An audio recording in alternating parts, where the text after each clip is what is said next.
வணக்கம். நேர்பட பேசு நிகழ்ச்சிக்காக உங்கள் விஜயகுமார்.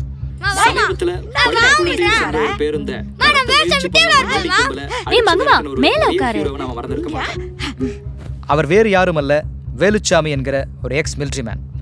பல எல்லை போர்களில் கலந்து கொண்டவர், பல பெரிய பெரிய விருதுகள் பெற்றவர். அவரை தான் இப்போ சந்திக்க போகிறோம். வணக்கம் சார். வணக்கம் தம்பி. சார், உங்களுக்கு இந்த வயசில் எப்படி சார் இப்படி ஒரு கோபம் வந்துச்சு? கோபத்துக்கு வயசுக்கு சம்மந்தம் இல்லை தம்பி, அது மனசு சம்பந்தப்பட்டது. அதை முதல்ல புரிஞ்சுக்கணும். அட நம்ம மிலிட்டரியா இது?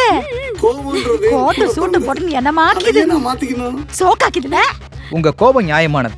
ஆனா எதிரில் 5 ரவுடிகள் கையில் ஆயுதங்களோட இருக்காங்க. உங்க உயிருக்கு ஏதாவது ஆயிடும்னு பயப்படலையா? கோபம் வந்துட்டா உயிரை பத்தி கவலைப்படக்கூடாது.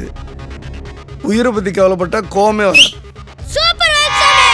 சார், அந்த பஸ்ஸில் அவ்வளோ பேர் இருந்தாங்க. ஆனால் உங்களுக்கு மட்டும் என்ன தனியான ஒரு அக்கறை? தப்பு நடக்கும்போது கோவப்படலைன்னா அதுவே தப்புன்னு சேகுவாரா சொல்லியிருக்காரு. அப்போது உங்களையும் சேகுவேரா மாதிரி ஒரு பெரிய புரட்சியாளராக நீங்கள் நினைக்கிறீங்களா? ஐயோ, இதெல்லாம் புரட்சினா அப்போ உண்மையான புரட்சிக்கு என்ன பேர் சொல்லுவீங்க? சார், நீங்கள் இராணுவத்தில் பணிபுரிஞ்சிருக்கீங்க. நம்ம நாட்டை பற்றி என்ன நினைக்கிறீங்க? என்ன நினைக்கிறது?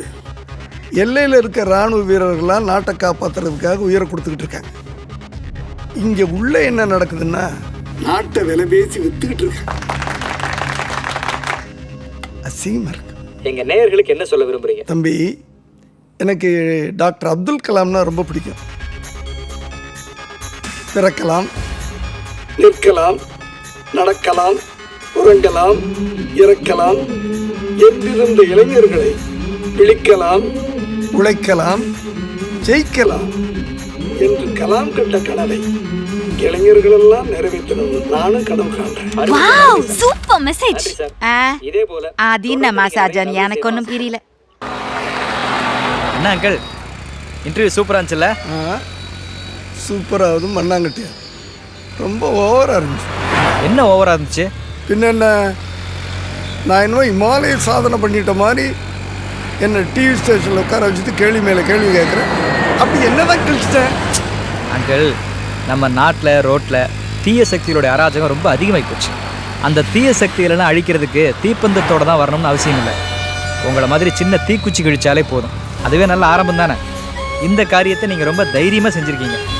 இந்த விஷயத்தை 4 பேருக்கு சொன்னா தான் அதை 40 பேர் ஃபாலோ பண்ணுவான். நாங்களும் எந்த விஐபி வீட்டில் இழவு உண்டுச்சு, எந்த நடிகைக்கு டைவர்ஸ் ஆச்சுன்னு சுற்றிட்டே இருக்கக்கூடாதுல்ல. இந்த நல்ல விஷயத்தை மீடியாக்காரங்க தானே சொல்லணும். நானும் ஆஸ் அ ஜெர்னலிஸ்டாக என்னோட கடமையை செஞ்சேன்.